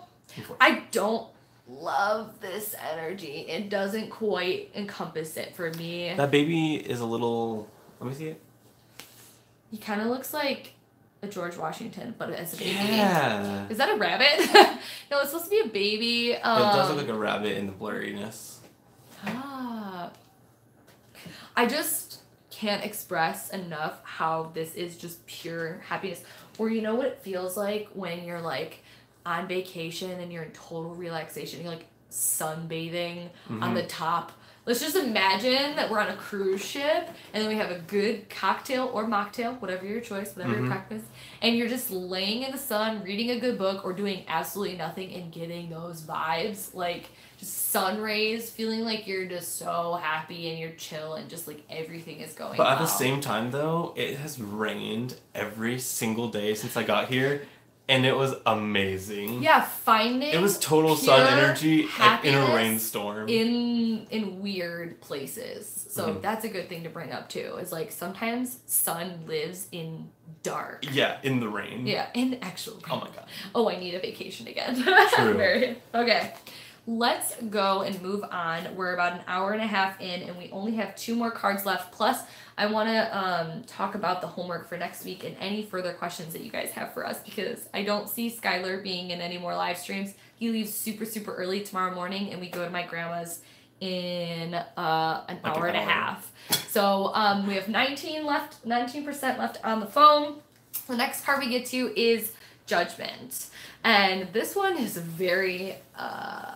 this one was one of my hardest ones to understand how to read for other people. Again, this was one of those, like, I get what it means. Like, I know what I'm supposed to say, but how am I supposed to make this helpful? So the key words for this from Melissa is I am seeing. And I have quite a bit highlighted here, so bear with me, guys, okay? This is what I have. When the sun shines into all the cracks and crevices, it also brings to the light a lot of things we've shoved away when no one was looking. Or, oops. You look behind you and see the lies, the gaffes, the embarrassments, and the really hard lessons learned. At some point, though, you have to just accept all of these little or huge screw-ups have made you the amazing, shiny person you are today. That's the Judgment card. For the most part, it's about release. The basic card has to do with Judgment Day, when all the sins are wiped clean and we're taken bodily into heaven or something like this. All I know is the rapture is this bumper sticker, come the rapture, can I have your car?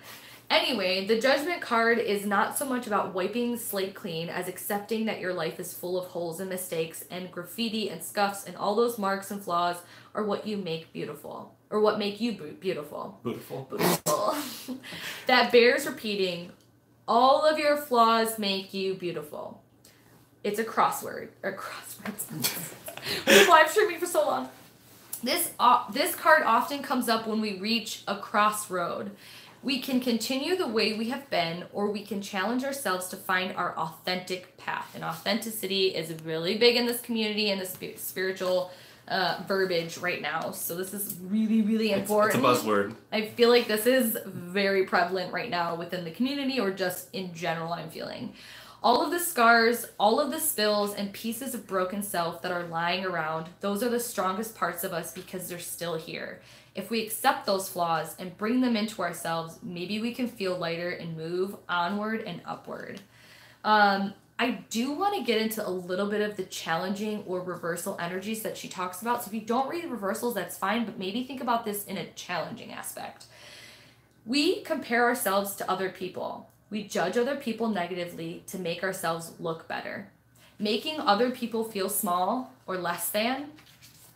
It's about creating another truth for yourself that doesn't fit and is terribly uncomfortable. How long can you wear that? I get this card a lot with people who are in jobs that don't suit them or marriages that have died on the inside. It seems impossible to change the situation, but unbearable to stay. I wanted to read the reversal for this because I feel like it is... It adds to the understanding of the card, whereas other ones... take away sometimes. Or make it like harder for us to keep it going or wrap up. Like it would just take us down too many avenues. But I feel like that was a little bit missing from the upright, and important to understand that as much as you can be judged, or it's important to place yourself on a let's be aware of our mistakes and our flaws and embrace that. It's important to do that as well for other people, and it's easier said than done sometimes. Even now, there's people in my life who I feel like I just want to point out all their flaws and make them bad and wrong and all these things, but really that comes back to me and how I feel affected by that. So separate judgment from justice. You know, to me, they've always been so... similar. I read them similarly sometimes. Oh, really? Or how would you separate them? I would say that judgment is recapped really well for holding yourself accountable or holding others accountable. And the justice card to me is about really doing what's right for the entire good or finding... Judgment's more personal than justice. To me, yeah, it is a bit. Justice kind of feels like you learn judgment after experiencing justice? Come back to that. I don't know. Justice to me kind of lingers sometimes above, and I'm underneath it, and I'm, maybe that's just me. You're its subjugate. I don't like justice know. I'm tired. It's hard for me to differentiate and explain that, but I think maybe I did it. I don't know. I get this. Wait, let's go back. I get this card. I need to make people more decision. I gotta judge pros and cons of the potential life path or life choices. That's true. You have to make sure Okay, sorry. Mark says the fact that you choose to do this for hours and put all year into it still makes you honestly one of my faves within the community next to Harmony Nice. Oh my gosh. Oh, cute. Put me next to Harmony Nice like I do not belong there. That witchy icon though. Thank you so much. That really, really means a lot. Justice after judgment. Yeah, okay, so that's what you're saying. Let's look. Or maybe judgment after justice. Judgment after... That rolls off the tongue better for me in terms of my understanding. There's a judgment after justice. Or is there justice? Yeah, that intuitively that rings more true for me. Judgment. I feel like in the path of the fool, the justice comes first, but at the same time, that's not how it plays out in life all the time. Thinking about, okay, so let's think about when you're going up for a trial, right? You have to plead your case. You have to be held accountable. You have to show where you've done wrong and maybe sit there and say, listen, I know that I could have been doing better, and I know that this happened and I take accountability for it, but I don't think I deserve this sentence, or I do think that I deserve this sentence, but maybe here's what this is. And then justice kind of maybe takes over sometimes and makes the best decision on behalf of the whole thing. Do you know what I mean? Like, I don't feel like it's one before the other. Crow Girl makes a really good point. Yeah. Crow Girl says, justice the verdict and judgment the sentence. That's true. I love that. That's true. Yeah. That's that is very chewable. I could digest that and think about it. Yeah. I think that we get into little muddy waters trying to put one before the other, because sometimes you just don't know, especially with the tarot. Because in your mind, each their own judgment and justice, are sisters, not twins. You know, sisters. Here's what the judgment looks like, and I feel as though I've had some really, really specific times in which the judgment comes up in readings for me that I don't feel like I'm ready. I don't feel it's my place to divulge those particular stories, but I can tell you that they're very different for me, and I've tried, I think we did as best as we could to separate those, but I don't want to put one before the other, or one more important than the other, or one doesn't have to come with the other, but sometimes they definitely come as a pair. Do you know what I'm saying? This is the judgment. It's kind of hard to see, but it's somebody, there's people coming out of this trumpet and this horn, and some of them are looking up and opening up their arms in the regular Rider-Waite, but they're trapped behind this veil, but it's see-through and it's sheer. I like the theme of surrendering to the truth, surrendering to your sentence, surrendering to when the truth comes out, or when it happens, surrendering to or that. accepting your mistakes, or accepting your flaws, and learning to be okay, that happened, I did that, but I'm gonna move forward. How am I gonna be better? How am I gonna Would you say the Wheel of Fortune is a complementary card to the Judgment card?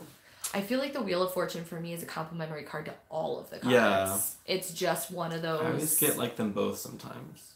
I always get they come in pairs for you. They come in pairs. It's interesting. Okay. Is there only one card left? Yeah, there's only one card left. But I'm just trying to think. That's what I was going to ask. Say that if there were a card where it could affect them, if you let them know, such as the Justice card, is it wrong not to tell them? I'm going to reread that really quick. Yeah, That's what I was going to ask. Say that it were a card where it could affect them if you let them know, such as Justice. Oh, so let's say you know something's going to happen before another person knows. Do you have an obligation to tell them? That's so situational. Yeah. That's so situational. I'm trying to think of maybe an example in which I feel if somebody has their comeuppance. So here's the thing. This is where the Justice card gets really tricky, and with when you're putting yourself in the Justice position, who are you to decide what's right or what's wrong? And that's what maybe the reason the Judgment card comes so far at the end is that because you've been through so much, journey-wise, that maybe you are at a point where if you are making a judgment about something, maybe you're allowed to feel confident about that decision, or Sure. I also just don't see this about you making a judgment on something. I feel like this is more so looking back on your journey and being shit, I knew I was supposed to not move into that place, and I did anyways, and I lost my mattress, and my place flooded, and then I did it again, and instead of it's more reflective.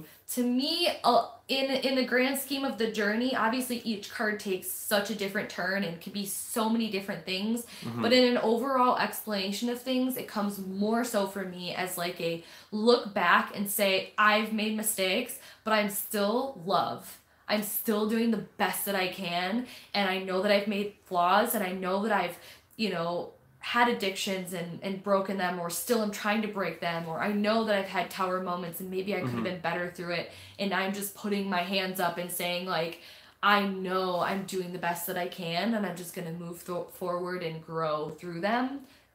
To me, just for sake of trying to explain it in a condensed form, that feels more to me than me judging other people. Do you know what I mean? Or being What do you think the transition from the Sun to Judgment is? It seems like a jump. What's your connection there? What's your connection there? Because I feel like that's I asked you the hard question. I asked you first.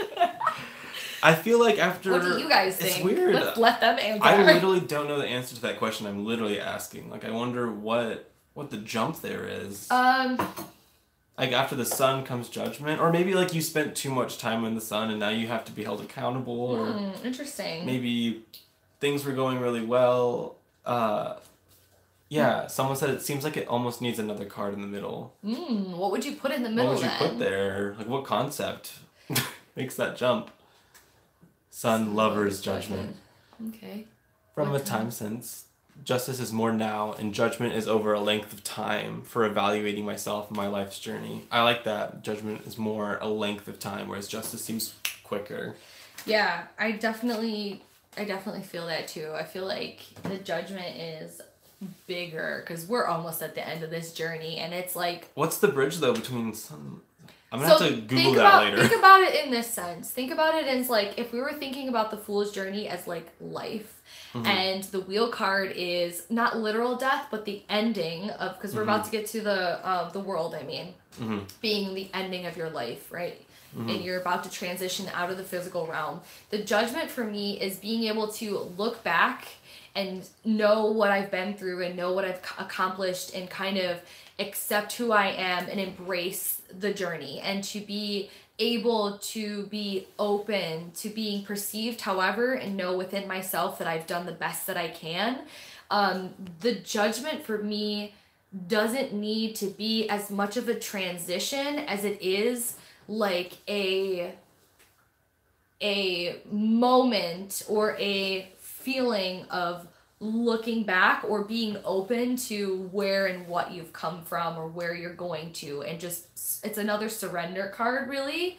Yeah, it's like, okay, so let's say you're later in life and you're looking back on everything and you remember the winter of like. your life. Yeah, so it's, well, yeah, I mean, but the sun card to me is like being able to still celebrate and feel what it was like to be a kid and embrace all of that and that inner child. And then the judgment is like, listen, I know how to have fun, I know how to be happy, but I also know I've made mistakes and I own up to it. I like that. Judgment is recalling the lessons. Yeah, so that's literally what I'm trying to say, Meredith. That is amazing. Yeah, like that's a great summary. It's almost like a feeling of looking back or being present and accepting the past, or yeah, that's really, I don't know. The bridge connects that which is not connected in any other way. Whoa, my brain hurts. Whoa, yeah, we'll come back to that later. Maybe never.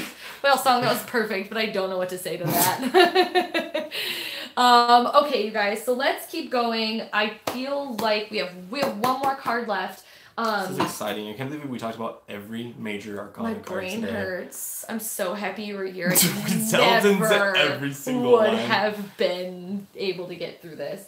So as we kind of mentioned here, we're in the last one. It's the World card.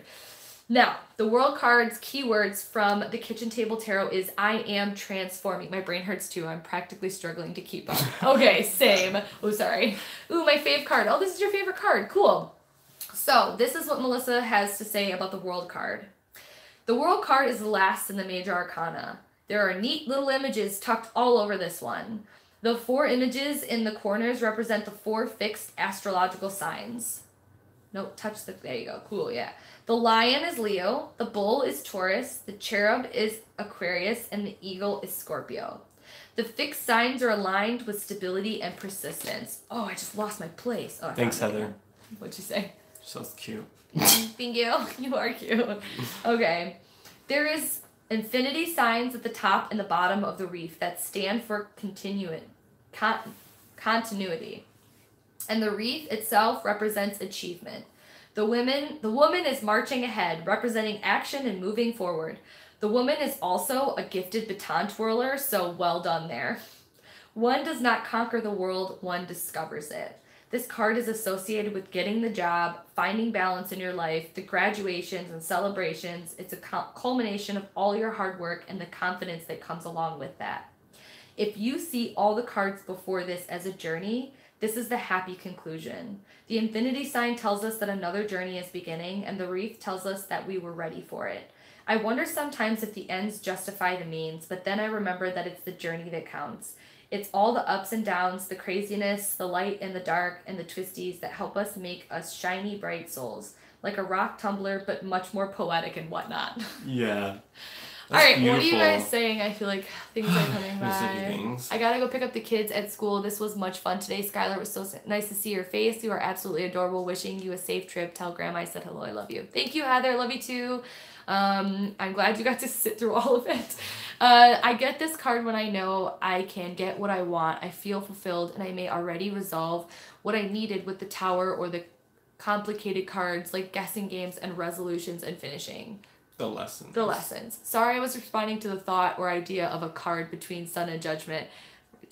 My bridge comments, so never mind. No, it was really, really sweet. Hillsong. It was just so deep and well spoken that we didn't have the energy to go into it. You're smarter and better than us. Worthy. Yeah. Okay, so the World card, I feel. Is this a card you get? No. Mm-mm. This does not come up for me a lot. Ever. It comes up a lot in readings for clients, but it makes not sense though. We're still so personally. young, and but you can have world moments with being young, like you can, accomplishments and stuff. Exactly. I feel like I haven't had anything recently that was like worthy of the world. Yeah, well, this is also the ending of experience, like the moving on or the before. Mm-hmm. Like you've already let go and things are about to change. Mm-hmm. It's weird the contrast between the Fool and the world, you know? Exactly. Here is the the World card in the Happy Tarot. You guys, it's so cute. It's basically the same card, except just more freaking adorable. Let's see, what else to say. It came up for me when I first began tarot reading a lot because it was leading me to spirituality and New Age stuff. Yeah. I like the idea that the world could be pointing you in a direction. Like, this could be you. No way not. You are, though. Okay, so the World card, too, for me is very... Actually, I kind of want to show you the world and read what it says for the world in the Fountain Tarot. So this is the world. This is what it looks like in... And she's, like, sitting so beautifully on top of this world, naked as can be. She is... Not relatable. And she is definitely owning this. Yeah, this energy feels, again, sort of ethereal. So this says, a cycle complete. The world announces the completion of a journey. A master of this worldly experience. She has integrated her mind, body, and spirit to complete a cycle in her life as she prepares for another lap around. Through effort and grace, she has gained many skills and achieved a great feat. Evolving from novice to expert, she has become a new being, moving with a sense of ease and satisfaction. Whole and complete, she has drunk deeply of her divine spirit and casts an ethereal glow. Here is a good thing for us to talk about to finish this up with this majors here before we talk about what the homework is. I think there's a time where I remember the globe of Earth, but something weird happened. I was a It's like I just marrying the globe. The other side of the street is. Oh my gosh, that's so deep. I will have to come back and remembering about the World card. Mm-hmm. I use this in spell work to manifest larger things. Ooh, that's really cool. Meredith, your comments are so cool. They're, it's just we're fire today. Yeah, they're like deep. So Skylar and I are both vegan. We both started and transitioned into veganism by doing Whole30 diet first. Okay, so Whole30 diet is very intense. It's very challenging for those who are not ready. Who are used to eating pizza every night single day.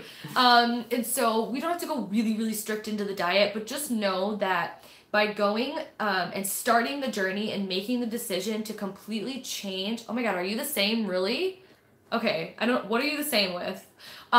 So we both went from like standard American diets to very extreme, like, reset button diet, right? And then the Whole30 has an end.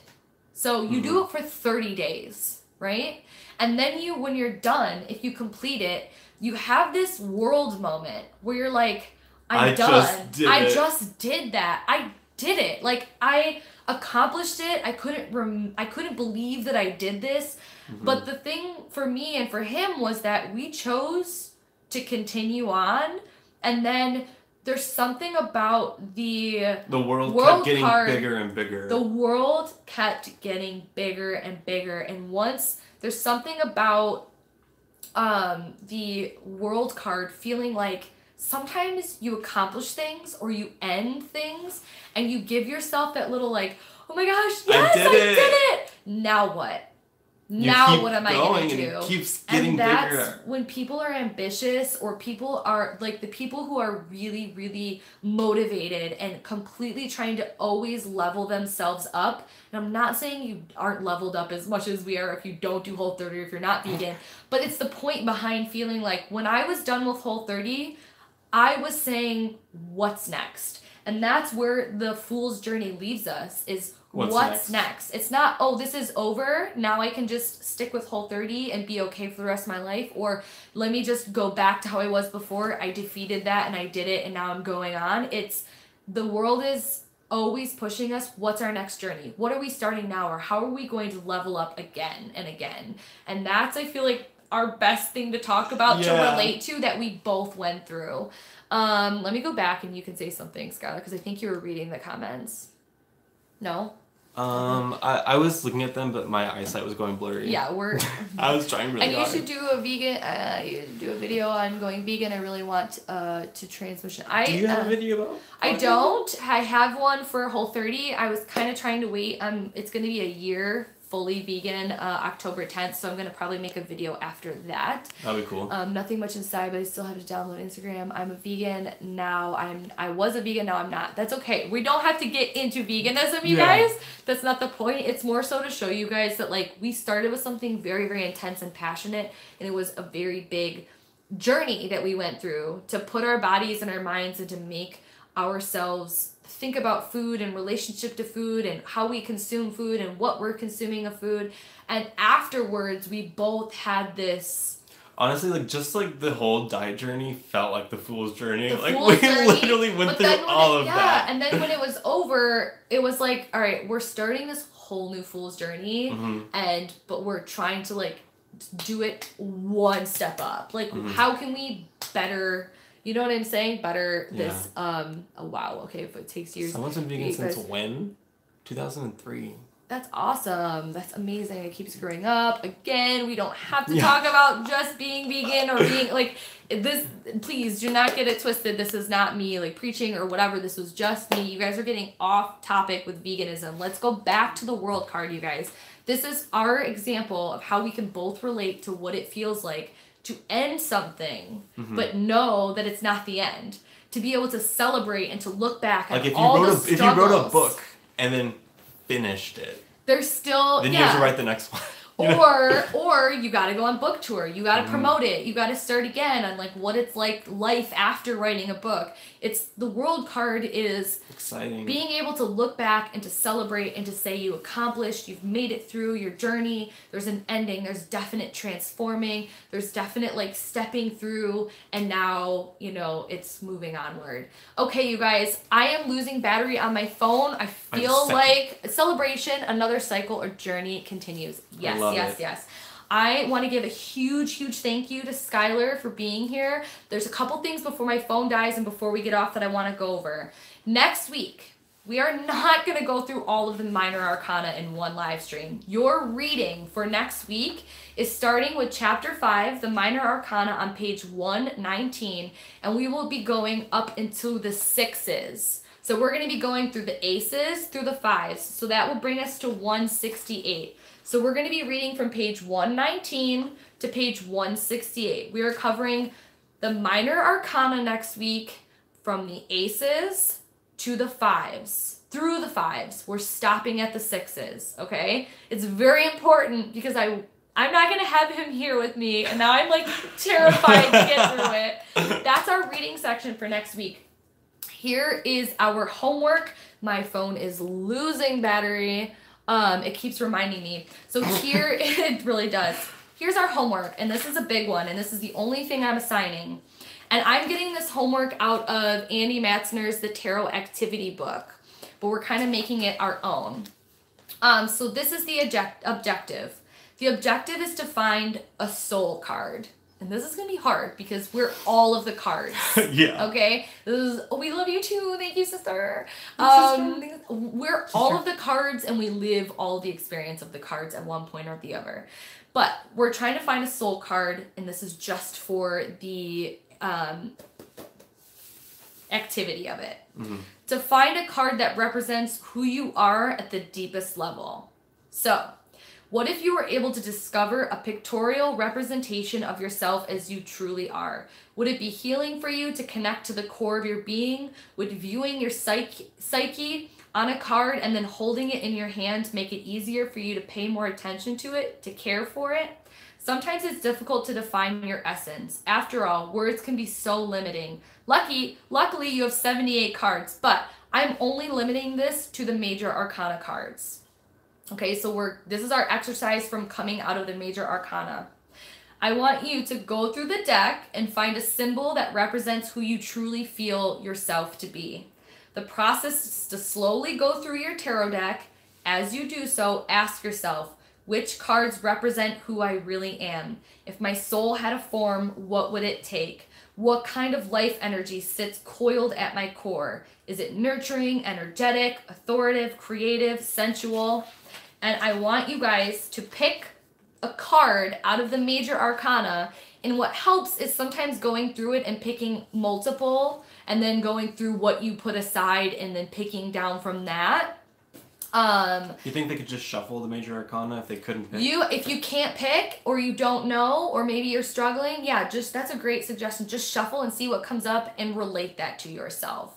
Okay, so once you've found it, please go to your journal, and with the card next to you, answer the following questions using your non-dominant hand, which I think is really fun. Be sure to clear your mind and bring yourself to a state of relaxation before you begin. I will be writing this all down in the description box below after this is processed. Here are your 5 questions to answer about the card you've picked or that you've shuffled and randomly picked to encompass your soul card. 1. What knowledge do you bring to me? 2. What gift do you bring to me? 3. What needs do you have? 4. What are you afraid of? And 5. How can I best serve you? This is a big homework assignment to chew on. So if you guys don't do it, that's fine. I will be doing it. I'm really excited about it. This is a really wonderful way to embrace the Major Arcana and feeling what you connect to right now. What you pick today could be totally different than a week from now, a month from now, a year from now, or a year ago. So just take some time, pick a card. I know, drained. I did not even feel that happening to me. Does anybody have any questions? I will write that down below.